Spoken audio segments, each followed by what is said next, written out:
Good morning, everybody. Hi, I'm Steph from Simply Rhino, and I'd like to welcome you all to today's RhinoGold webinar, which is entitled Hello Halo. In this masterclass, we'll be modelling an entire halo ring, which gives an excellent opportunity to see the modelling possibilities available with RhinoGold. Our presenter is Pedro. Pedro is the RhinoGold CAD manager at TDM Solutions SLU. He's a graduate of the Cindor School of Jewellery in Portugal, and he joins us with over 10 years of professional design experience. Today's webinar will last approximately 60 minutes, and it's being recorded. We'll make the recording available to you soon on our YouTube channel. If you've got any questions, then please type them in and send them over to us. It's most likely we'll answer these in a Q&A session at the end. If we don't get time to do that, we'll contact you shortly afterwards via email. So thank you to Pedro and the team at TDM, and now I'll hand over to Pedro for the presentation. Pedro, over to you, please. Thank you very much, Stephanie. Hello, everyone.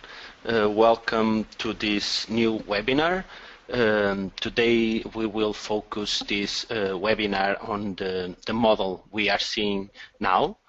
It's the halo ring, and let's take a look on the tools we will be using. So today we will use the Halo Studio, we will use the Chams by Curve tool, also the Gem Studio, and of course several 2D tools like curves, arcs, extend curves, and a few more. And then of course the Head Studio, the Bezel Studio, and the prong tools, dynamic prongs, prongs in line. Of course, if we still have time, in the end we will make the render and export in STL. Let's see if we can do it on time. I will make this model and explain all the steps in order to help you in your modeling process. So let me show again the model. Let's start now. I'm going to open RhinoGold, so let me just open the RhinoGold interface. And now we will start with this model. To do it, as always, when we are creating a ring, the first step is always recommendable to define the ring size.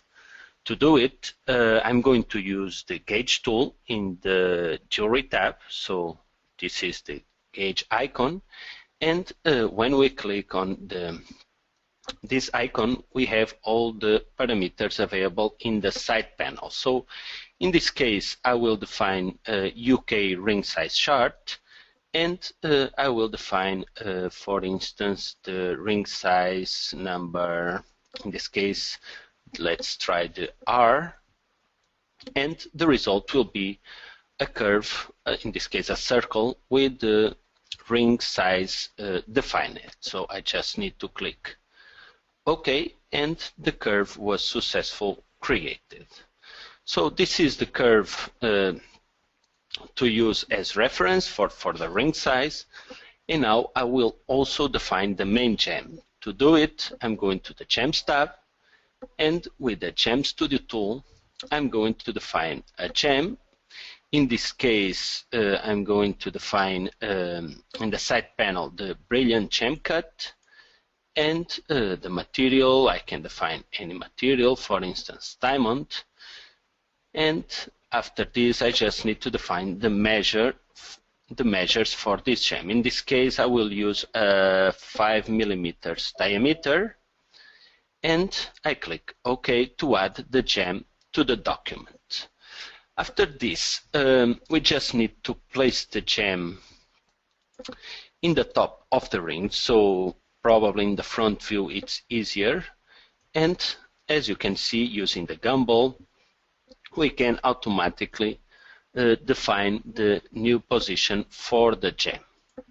So if the gumball is not activated, we can do it using this icon, and if it is activated, any object we select, the gumball will be available. So now the next step, I'm going back to the perspective view, and I'm going to define a halo on this gem.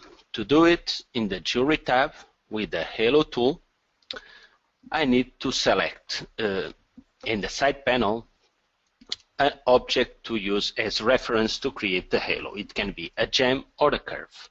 In this case, I will select a gem, press enter, and then, as you can see, it will automatically load the default halo, and of course I can adjust all the parameters in the side panel.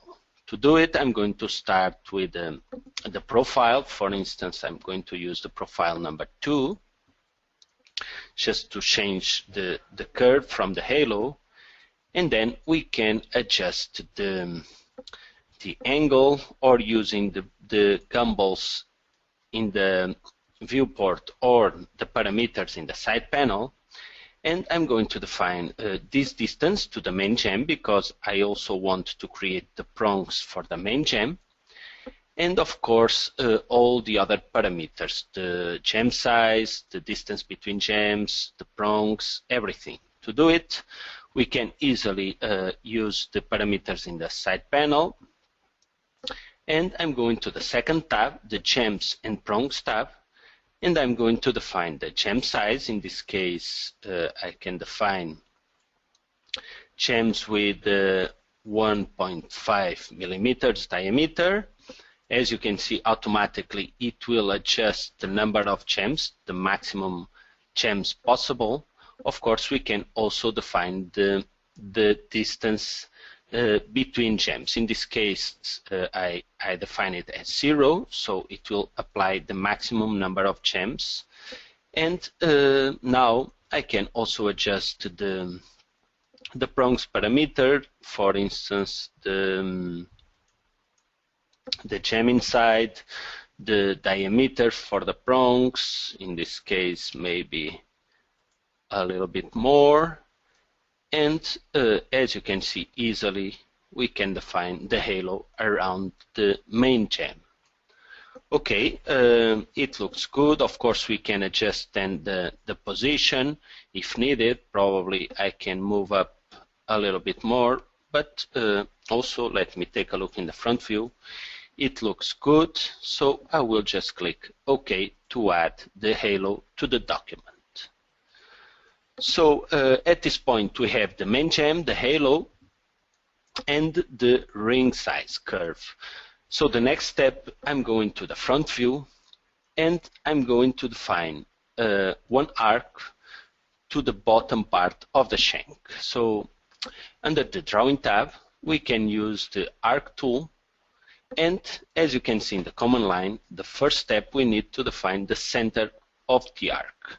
So the center will be the same center as the ring size curve, and from here I will define the arc. I will leave more or less 2 millimeters distance to the ring size curve, so we can use the grid as reference. So in here we can use, for instance, in here we have 1, 2, 3, 4, 5, 6.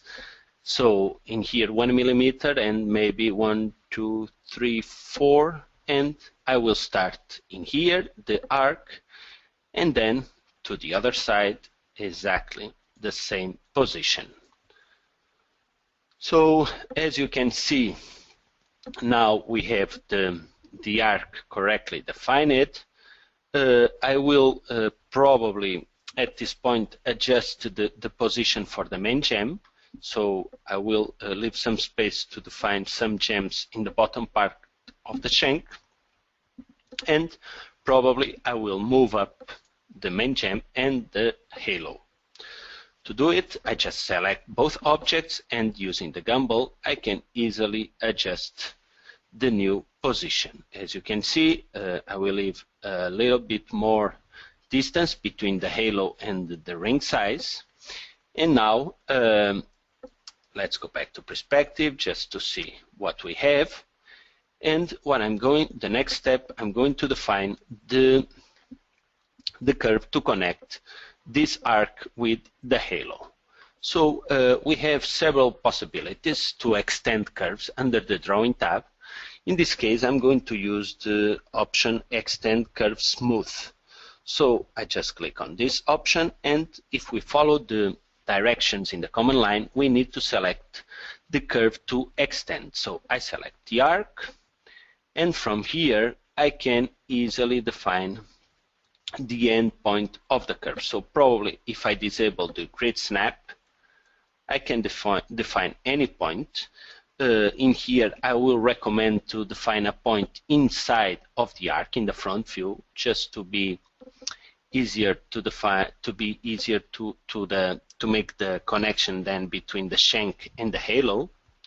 So probably some point in here, it's perfect. We can also change the display mode to wireframe just to make sure the curve it's in the good position, and as you can see, yes. So now I'm going to create exactly the same in the other side. Probably it's easier to cut the ring shank, and in this case the curve we defined before. So we can do it easily with, for instance, the split tool. And I need to select, of course, the objects to split. I select the curve I want to cut, and then as you can see in the command line, I have the option to use a point as cutting object. So I select the point in the command line, and then of course I need to pick the point in the curve. So in this case, probably it's easier activating the midpoint in the OSNAP, and as you can see now I have the midpoint. I click and press enter to cut the curves. So now I can delete this part, and then I just select the other side, and under the transform tab with the symmetry horizontal to define the other side of the curve. So for now it looks good. I just need to join both parts, so I select the two curves and under the Drawing tab with the Join tool in order to generate a single curve. As you can see now, we have a single curve, and the next step, I'm going to create an offset from this curve. So still under the Drawing tab with the Offset tool, I'm going to define another curve inside of this one. In this case, the distance I'm going to define 2 millimeters. So in the command line, just type 2 millimeters and press enter. And as you can see, we have the distance. So we just need to click inside of the curve in order to create the offset curve. And then I'm going to repeat exactly the same operation, but to the circle, to the ring size curve. So once again, offset tool, and in this case I will define the offset to the outside. So I just click outside and done. So now I will need to cut the parts I don't need, in this case using these two curves, and with the trim tool I just define the part of the curves I want to cut. So in this case, this part and this part. Enter in the end, and as you can see, this is the result. So once again, I need to join both curves in a single one. So with the Join tool, I join both curves. And of course, I will need also to close these curves in order to connect both parts and create a solid based on these curves. To do it, I can use the straight line, so line tool in the Drawing tab, and I'm going to activate the endpoint under the OSNAP, and I will create a line from this endpoint to the other endpoint. As you can see, we successfully create the curve, and then I repeat the same step to the other side. Select the curve, the endpoint of the curve, and I create a line between two endpoints. Finally, I just need to select. So remember, Shift for multiple selection, and I select all the curves I want, in this case these 4 curves, and I'm going again to use the join tool. So at this point we can check in the properties in the side panel, this is a closed curve, so I'm going to define, based on this closed curve, I'm going to define a solid. So let's go back to the perspective, and in here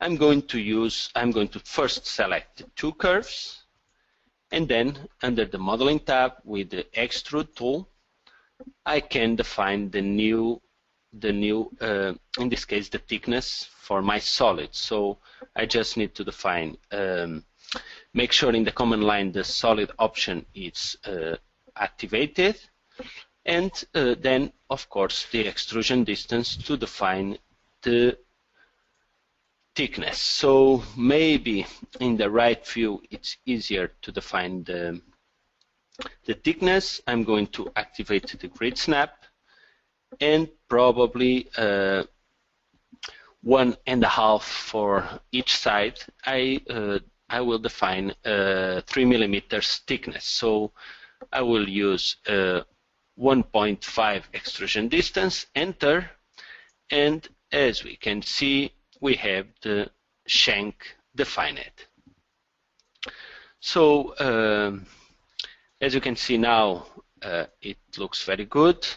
So I will need to define the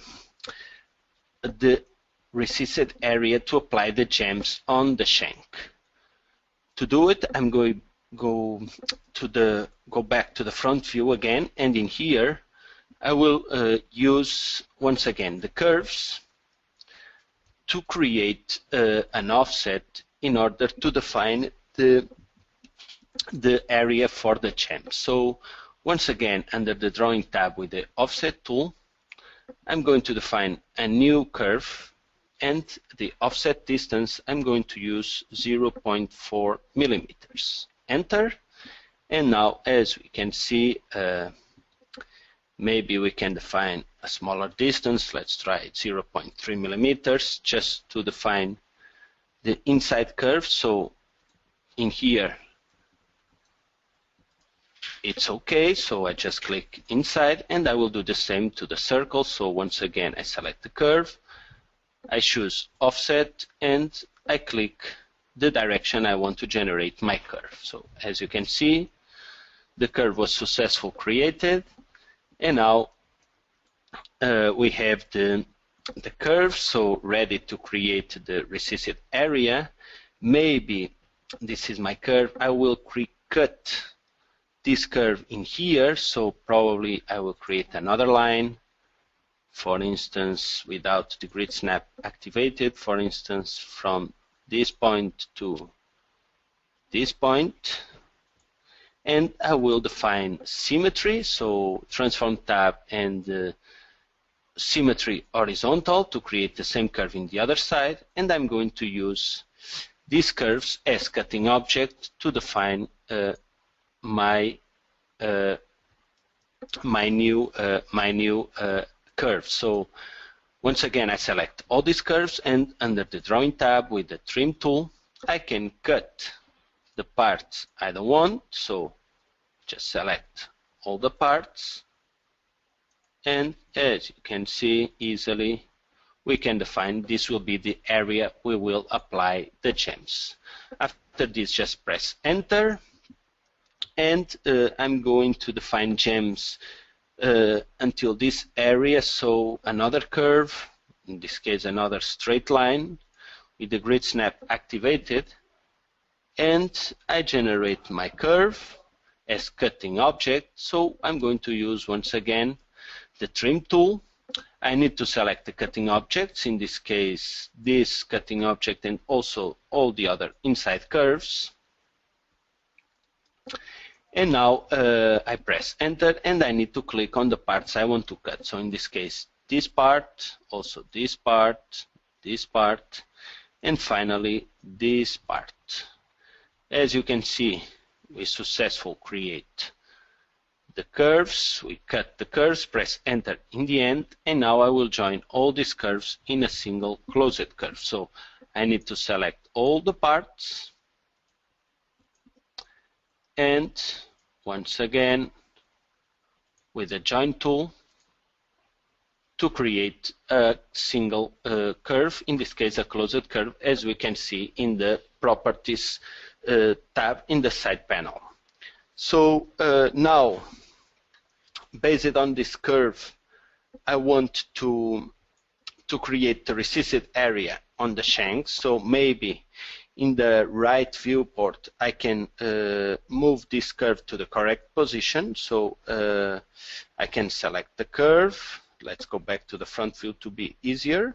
So I select the curve, and in the right view I can place the curve in the correct position. So in this case I will place the curve exactly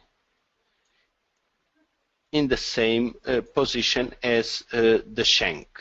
So as you can see now, with this curve I will define my recessed area for the chams, and once I have the curve in the correct place, I'm going to the modeling tab and I'm going to use the pull push tool. So the pull push tool will allow me to define first the surface. So in this case I want this surface, not any of these, just this one, and then the curve. So I will select this closed curve, and as you can see we automatically define the recessed area. So now the idea is just to define the distance in the side panel. So we can easily define the distance. Let me define the distance correctly. So pull push tool, I select the surface, so it will be this one, and I select the curve. So as you can see, automatically we create the recessed area. Click OK in the end, and I will duplicate this curve to the other side. So under the transform tab I'm going to use, in this case, the symmetry vertical, and I create the curve in the other side. So now I'm going to repeat the step, the pull push, with the pull push tool to define the recessed area. So pull push tool, in the modeling tab I select the surface, and I need also to select the curve. So as you can see, easily we generate the recessed area. To apply the chams I click OK, and as you can see we automatically define the recessed area. I will also create the same in the outside part of the shank. So I want to apply some gems in this part, and to do it I will need to define, of course, the curve where I want to apply the gems. I will first I will select with the middle mouse button, I will select all the curves in the document. Probably I won't need these curves anymore, so maybe it's a good idea to create a new layer in the side panel, and I will call this layer curves, and then just right click and define change object layer. So all the selected curves will change to the new layer, and I can easily hide this layer, so I won't have the curves in the viewport anymore. So the idea now is to define the other curves to the side part of the shank to create this recessed area. So let's use, under the modeling tab, under the offset submenu, we can find the offset curve on surface tool. So I select this tool, and I will follow the steps in the command line. First I need to select a curve on a surface. So in this case I will select this one. Just make sure the edge, we have two edges from the side surface and from the front surface. So just make sure we select the correct edge. In this case, we will follow the arrows to the side direction. So I just click in here, and of course in the command line I can type the distance I want to create this curve. So in this case 0.5 millimeters, enter, and I create the curve for one side, and exactly the same process to the other side. I will select offset curve on surface tool. I select the edge, just make sure the correct edge, in this case this one, and then once again 0.5 millimeters distance, I press enter and I generate the other curve. Finally, I need the start curve in here, so probably under the duplicate edge submenu we can find the extract isocurves tool, and of course I need to select the surface. If the direction is not the one we need, easily in the command line we can toggle the direction, and as you can see easily we can define other direction. In this case I remove the control points and I will define the curve more or less in the same position as the side cham. So the side area we define it, we will define in here the same. So I define one in here and the other also in here. So after this I just press enter. I can hide the shank in order to cut the parts I don't need from this curve. So let's go back to the drawing tab, trim tool again. I select as cutting objects all these curves, so 4 curves. I press enter and I will select now the curves I want to cut. In this case I will select all these curves, the bottom part, also the same in here. I just need to click on the areas I want to delete, and of course the same in here, and press enter in the end. As you can see, now we have the curve ready. I just need to join all these parts in a single closed curve, so I can use the auto connect tool. The difference between the auto connect and the join is that the auto connect will automatically join all the curves in the document, and the join we need to select the curves we want to join. The result will be very similar, of course. And now I'm going to show again the shank, and in this case I want also to create a recessed area. So once again, under the modeling tab, with the pull push tool, first I select the surface and then I select the curve. So this is the idea. I can adjust the distance, of course, 0.4.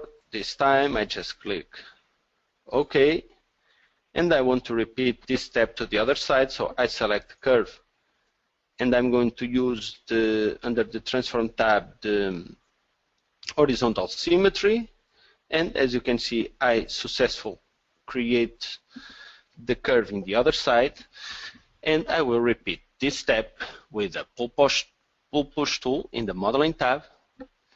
I select first the surface, so first I click on the selection box and then I select the surface, and finally the curve, so I select the curve, and in here I define a new distance, 0.4 millimeters, and finally click OK. So as you can see now we have the shank almost ready. Of course we still need to apply the gems. Also I want to apply a gem with a bezel in this part, so probably in the front view will be easier to define the gem position and the bezel. So under the gems tab in the front view I will use the Gem Studio tool to create a gem with, let's say, 1.5 millimeters. I can choose any material, and of course I will adjust the position, maybe somewhere in here. Then we will adjust the bezel to apply on this gem and to fit with the inside part of the ring. So for now I just click OK to add the gem to the document, and in the right view I will move the gem in order to define the position correctly, as you can see. And of course now I will need to create the bezel. So under the Jewelry tab, I'm going to use the Bezel Studio tool. I select the gem I want to apply the bezel. I press Enter. And of course, now I would just need to define the bezel parameters. So let me try to adjust the position, thickness maybe 0.5, Enter. In the bottom part, I will also use the same, and maybe in the right view we can make sure we adjust the shank to the correct position, so maybe a little bit more. Let's go back to the right view, and I will define bigger just to go to the middle. The thickness 0.5. Then I can also use the option to add a new point, and with this point I can move up a little bit to define an arc in the top of the shank, and finally I just click OK to add the bezel to the document. Probably in the front view I will need to adjust the position, maybe move down a little bit more. Let's try something like this. Looks perfect, the position. And of course, based on this position, I can now create a symmetry to the other side. So I just select the gem and the bezel.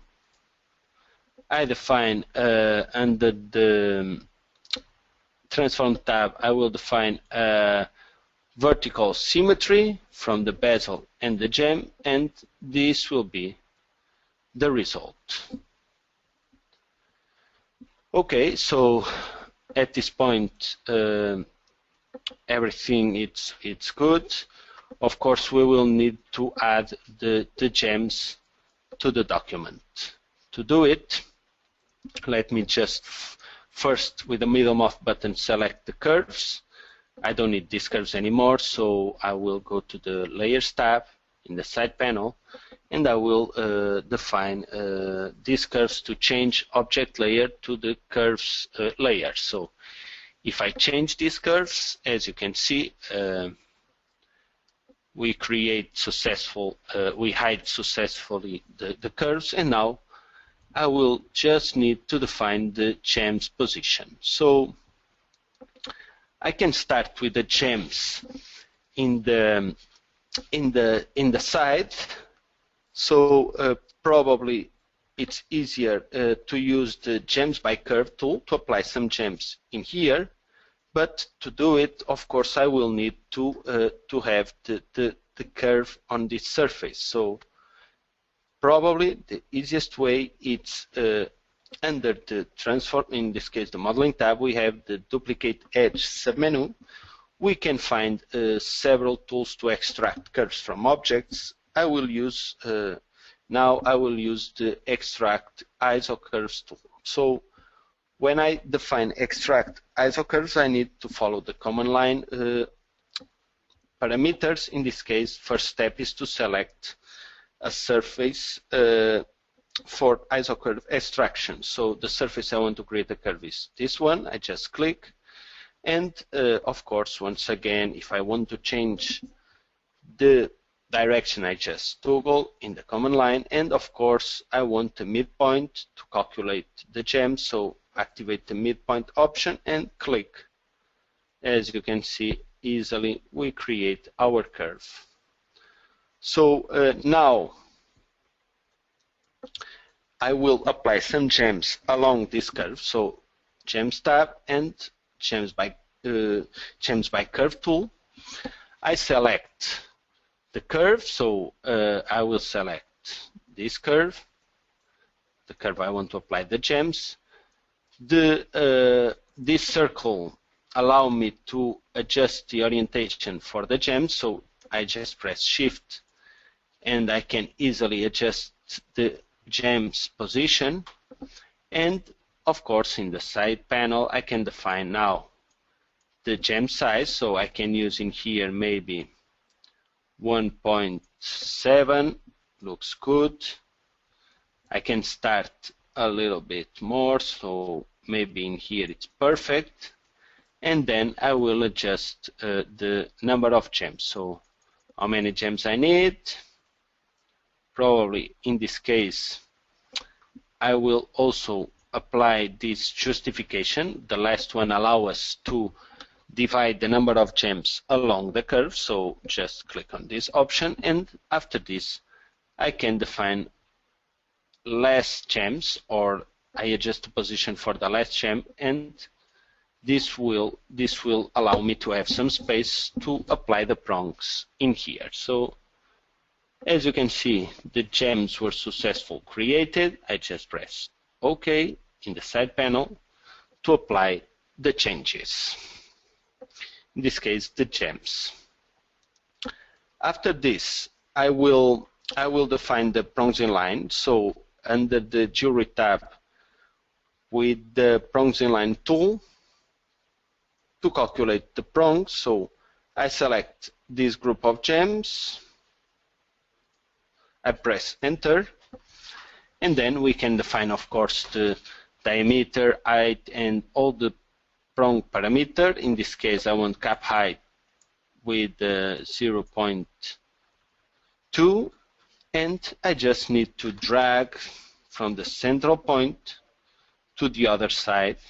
And if I press Shift, remember, it will apply all the changes, the same parameters to the other gems, of course, except the first and the last. These ones I will repeat manually, like this, and the same to the end, like this.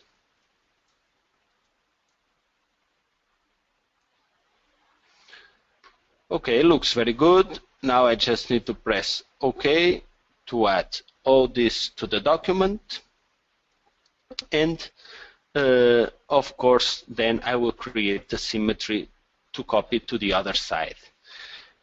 Before, in the front view, I will apply some gems. So the idea is to apply some gems on this side surface, on this case in the front view. So I'm going to the Gems tab, and I'm going to use the Gem Studio tool. This tool, I can choose the option to add by objects. In this case, I will choose the option Pick Point on Surface. And of course, now I need to adjust the gem size. Let's try gems with 1.2 millimeters diameter. And of course, now I just need to define the position for the gems. So let's start on this side. I will leave some space for the prongs. So also, as you can see, we have the symmetry. I will define only one side, and then I create the symmetry. So I will start in here, applying some gems. Of course, we can edit later and adjust the positions. So I just keep adding gems in the top as well.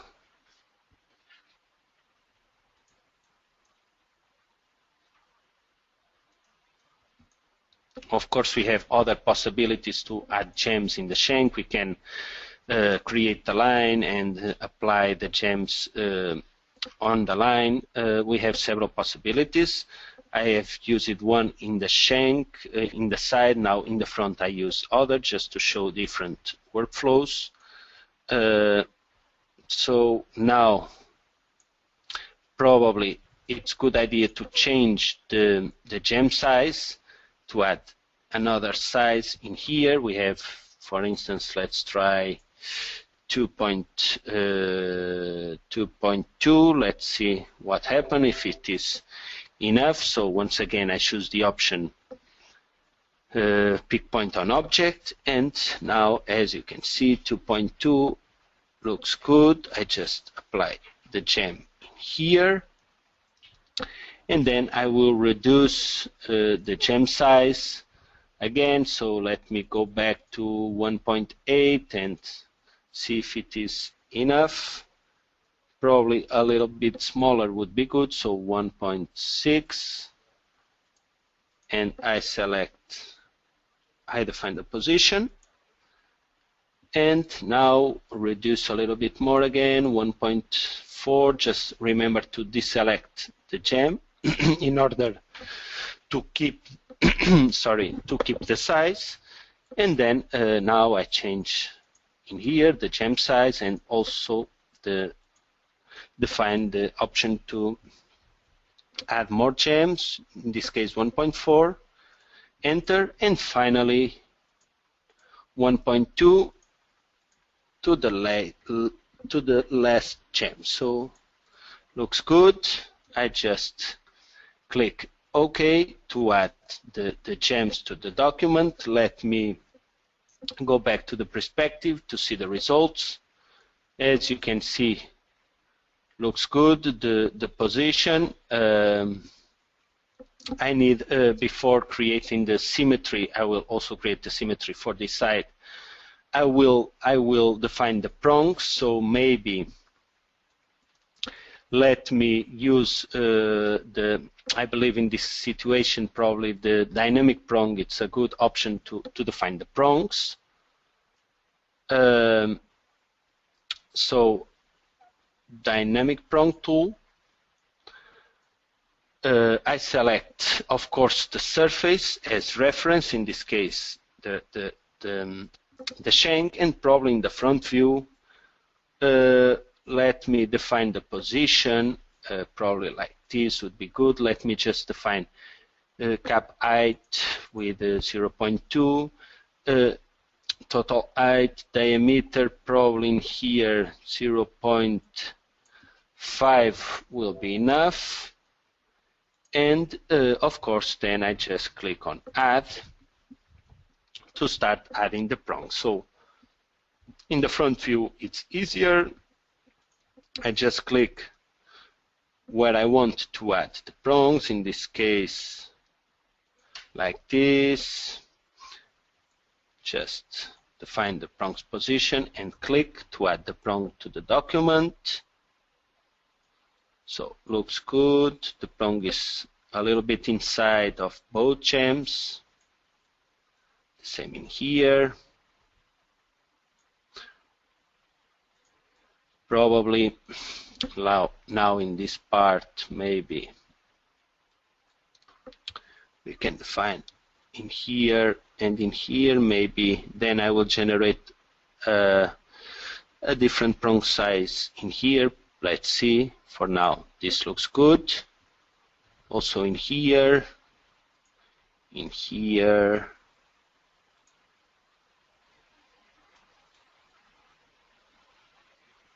So as you can see easily, we can add the prongs for these gems.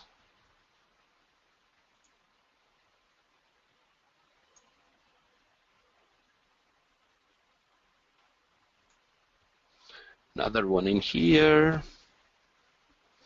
Also here.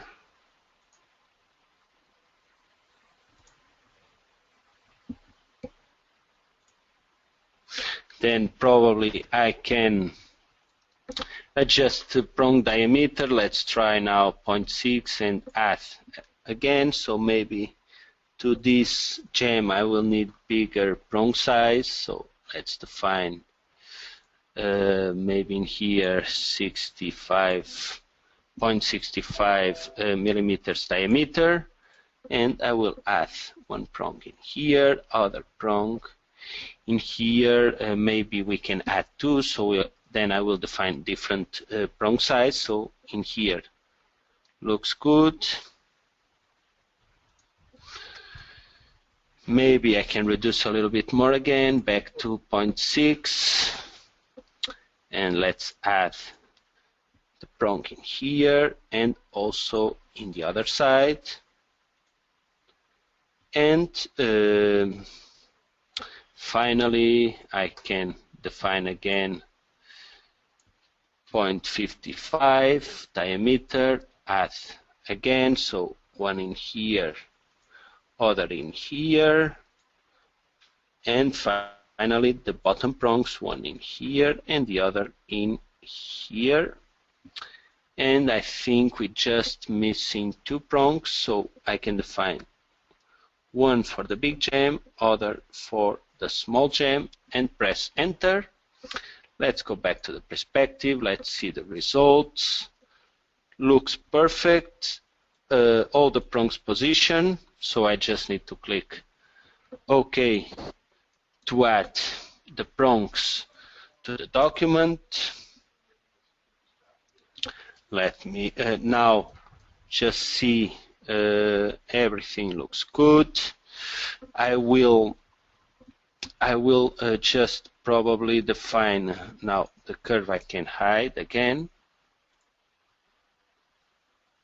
Change object layer, and before creating the symmetry, I'm going to create the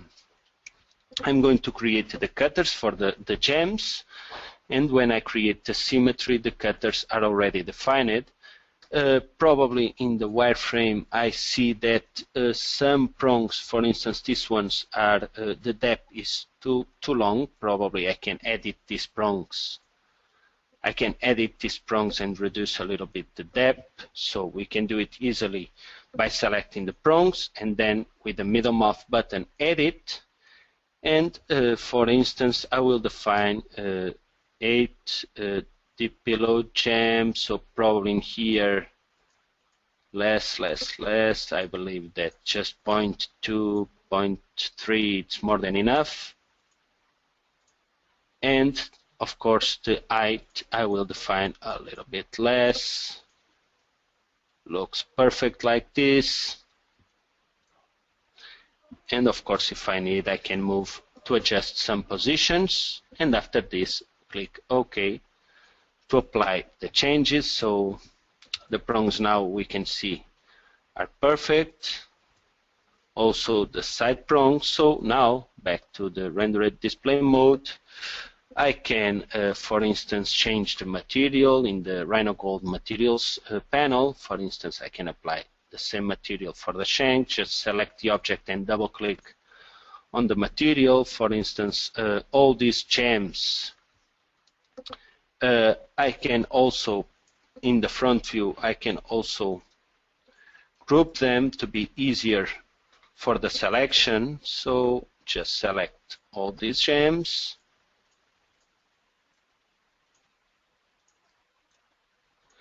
And in the drawing tab, I will group all the gems, and probably back to the perspective, I will define the same material, in this case diamond material.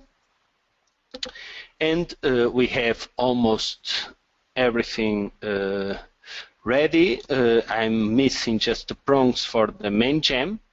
To do it, probably it's easier with under the jewelry tab with the Prong Studio tool. So I need to select the gem. I will select the main gem, central gem, enter.